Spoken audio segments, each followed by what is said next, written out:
నీకు బెస్ట్ కావాలా, నీకు శ్రేష్టమైనది అతి విలువైనది కావాలా, దేవుడి పైన వదిలేయండి. అది దేవా నువ్వే చూస్ చేయ, నా కొరకు నువ్వే ఎంపిక చేయి.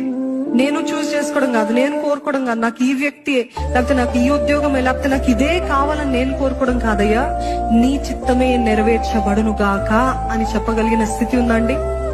దేవుడు ఎందుకు మౌనంగా ఉన్నాడు? దేవుడు నన్ను ఇంకెందుకు ఇంతకాలం వేచి ఉండమంటున్నాడు? నాకు అర్థం కావట్లేదు అని డిస్కరేజ్మెంట్ వచ్చేస్తుంది.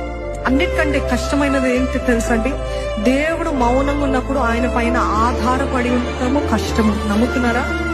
ఆన్సర్ రావట్లేదు, ఎటువంటిది ఏ సమాధానము రావట్లేదు, ఏమీ స్పష్టంగా కనపడట్లేదు. కానీ నన్ను నమ్ము, నన్ను నమ్ము, నన్ను నమ్ము అంటున్నాడు దేవుడు. ఎట్లుంటది? ఇంకెంతకాలం నమ్మాలయ్యా, ఇంకెంతకాలం వేచి ఉండాలయ్యా, ఇంకెంతకాలము అనే డిస్కరేజ్మెంట్ ఫీలింగ్ వరకు వచ్చి ఉంటారేమో. కానీ దేవుడు ఏమంటున్నాడు తెలుసా? నా